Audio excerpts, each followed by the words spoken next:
Bienvenue sur le C2 Podcast, le podcast du C2RP Carrefour des Hauts-de-France.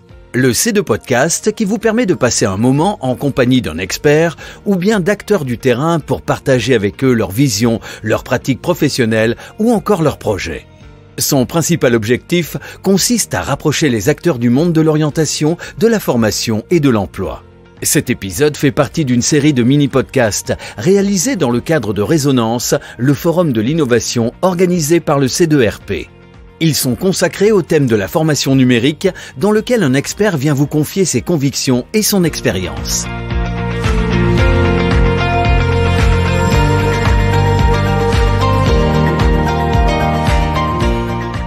Digitaliser nos formations n'a jamais semblé aussi simple, du moins c'est le cas pour l'ensemble des formations dites théoriques. Dès lors qu'il s'agit de former à des gestes métiers, cela peut s'avérer plus complexe, et l'une de ces complexités peut être incarnée par le scepticisme d'une partie des formateurs.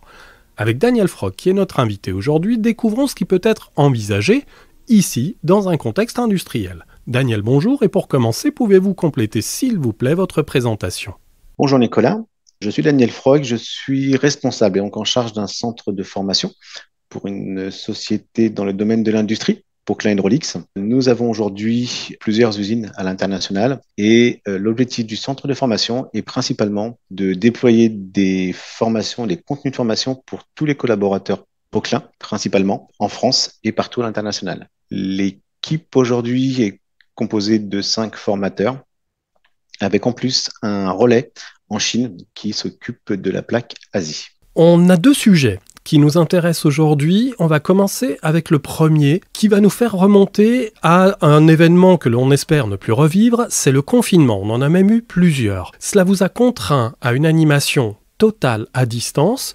Qu'en reste-t-il aujourd'hui dans vos pratiques ? Alors, on a effectivement, lié au confinement, dû développer de nouvelles méthodes de transmission de formation. On a dû réagir assez vite, où on a utilisé une simple caméra installée dans notre salle de formation standard, où on fait nos formations présentielles, via l'outil Teams. Voilà, on a fait quelque chose d'assez rapide et assez bricolage, on diront. Et ensuite, donc, on a fait appel à un expert de la formation classe virtuelle pour s'équiper de matériel adéquat où on pouvait avoir une gestion de plusieurs caméras avec l'outil, la telle notamment. On utilise aussi donc un tableau interactif et donc on a une salle dédiée aujourd'hui aux classes virtuelles qui peut aussi être utilisée pour l'enregistrement de webinaires ou pourquoi pas pour des meetings s'il y a de l'animation à faire. Donc plusieurs points. Aujourd'hui, cette salle digitale pour les classes virtuelles qui est opérationnel à 100% et peut être utilisé très rapidement. Le fait d'accompagner plus rapidement nos collaborateurs, de pouvoir plus rapidement répondre aussi aux attentes des collaborateurs, de pouvoir traiter des sujets techniques très rapidement en utilisant donc notre salle digitale pour les classes virtuelles. Alors j'ai bien entendu qu'il s'agissait d'une salle donc digitale d'animation, mais que celle-ci pouvait aussi être utilisée, et semble être en particulier même utilisée pour des démonstrations. Donc on rentre bien là dans le champ du geste dit métier. Peut-on avoir une idée un peu de la géographie, c'est-à-dire où se trouve cette salle et finalement qu'est-ce qui la compose pour permettre cette facilité d'accompagnement avec des démonstrations ? Alors aujourd'hui, cette salle digitale se trouve à proximité en fait de notre salle présentiel, nous l'appelons comme ça. D'un atelier aussi, on fait donc toute notre manipulation de démontage, remontage ou autres tests. Et donc la salle digitale nous sert de mini-atelier en fonction du support à traiter. Ça veut dire qu'on va être capable d'installer du matériel directement dans la salle. Et donc là, grâce aux caméras et au switch de caméra, on va pouvoir montrer sur un PowerPoint et ensuite vraiment physiquement les composants. Ou alors, on peut aussi, via les outils que nous avons pour pouvoir générer un Wi-Fi et autres, directement faire la procédure dans l'atelier si on a besoin d'outillage un peu plus spécialisé. Dans tous les cas, on est capable aujourd'hui de transmettre de la pratique au travers nos classes virtuelles. En tout cas, on est capable d'accompagner, de faire le geste ou le bon geste à un collaborateur qui serait au bout du monde. On a donc une fusion à la fois d'un dispositif digital que normalement on imaginerait dans une salle de formation déportée, éloignée des ateliers.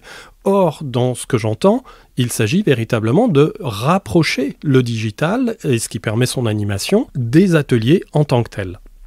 Complètement. On est venu installer notre classe virtuelle dans l'atelier. Et donc, on diffuse en live auprès de nos collaborateurs. Donc on entend bien que l'on a un cas d'usage du recours des classes virtuelles, des dispositifs comme on les a nommés, que ce soit Teams, Zoom ou encore d'autres, pour cette fois-ci des formations qui portent sur du geste professionnel. On pourrait poursuivre en essayant de voir quelles sont les autres innovations potentielles. On pourrait, parce qu'à l'heure où nous enregistrons, parler d'intelligence artificielle, mais on va s'arrêter sur quelque chose que vous avez vraisemblablement déjà adopté. Ce sont les technologies immersives dont on parle un tout petit peu moins et c'est tant mieux peut-être parce que, on peut désormais plutôt que de se pencher sur la tendance que cela représente, s'intéresser au cas d'usage. Et j'imagine que dans le contexte industriel et celui de la formation à des gestes métiers, vous avez certainement des expériences à partager. Oui, bien sûr. Aujourd'hui, dans l'ère digitale, alors on a la classe virtuelle, mais on travaille aussi aujourd'hui avec des solutions 3D, de la réalité virtuelle, mais aussi on s'accompagne aujourd'hui de réalité augmentée au travers des casques HoloLens qui nous permettent, en tout cas permettent à un opérateur de nos chaînes de montage d'être face à son poste et d'être ainsi guidé au travers du casque par des messages, par des points clés, par des points d'attention ou simplement par des vidéos qui font ou qui montrent le geste à effectuer et qu'ils vont ensuite reproduire sur leur mini-atelier. Donc, quelque chose de très simple. Une fois que le contenu du cours est construit, l'opérateur n'a qu'à utiliser un QR code et lancer en fait son opération. Donc là, réellement, on vient apporter un accompagnement à la gestuelle, à la dextérité, et on s'assure en fait que l'opérateur acquiert assez rapidement, voire très rapidement, le bon geste. On a donc des formations en situation de travail. Complètement, en étant toujours dans le centre de formation. Ça veut dire qu'on ne vient pas en fait perturber la ligne de montage, on ne vient pas perturber l'opérateur à son poste de travail, il ne se retrouve pas dans une situation de production, de résultats qui pourraient avoir un impact sur la qualité. Là, en formation, il y a effectivement un impact de qualité, mais dans un cadre formatif. Ça veut dire qu'en fait, il va être beaucoup plus à l'aise et pouvoir vraiment aller à son rythme et acquérir ce geste-là. Pour que nos auditeurs visualisent bien, on a en fait une personne en formation qui porte sur son visage, on va appeler ça un masque de ski, pour donner une image qui soit peut-être la plus représentative, sauf que ce masque, c'est un écran et qu'il permet donc de voir au travers, mais il affiche également des informations. Tout à fait ça, donc il reste dans son environnement réel, donc on parle de réalité augmentée, et donc on vient en fait informer, donner des notions, donner des indications sur ce qu'il doit faire. Mais effectivement, il voit ses mains, il voit son environnement. S'il tourne la tête, il verra ce qu'il y a autour de lui. Mais dès qu'il revient sur son atelier, sur son menu établi, il va repartir dans sa démarche. Donc, vraiment un résultat très satisfaisant, un retour positif des stagiaires qui apprécient en fait ce mode d'apprentissage. Comme on le disait, on pourrait continuer à avoir l'apprentissage de faire et refaire et refaire et refaire. Mais à un moment, on arriverait peut-être à obtenir le bon geste, mais de faire en ayant un appui, des indications, des orientations, permettent vraiment d'acquérir le bon geste très rapidement. C'est ce qui permet aujourd'hui de démultiplier ce genre de formation dans toutes nos usines.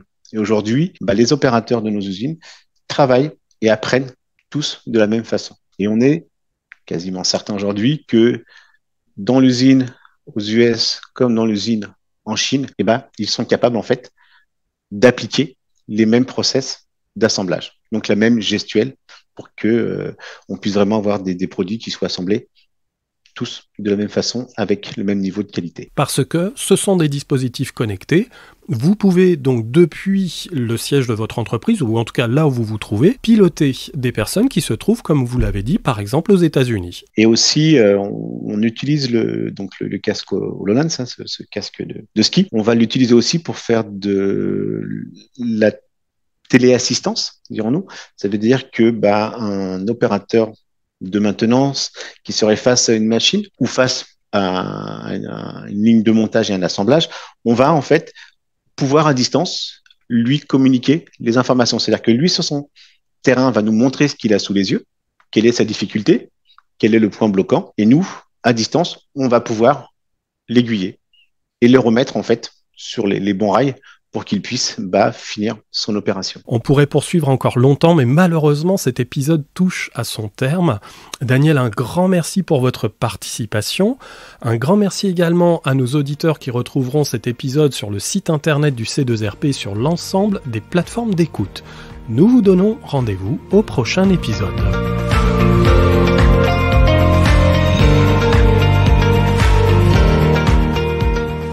Merci de votre écoute.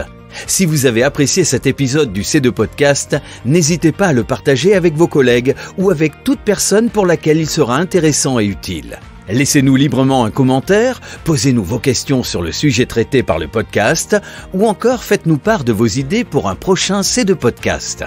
Retrouvez tous les épisodes réalisés dans le cadre de Résonance, le forum de l'innovation, téléchargeable et accessible sur le site du C2RP.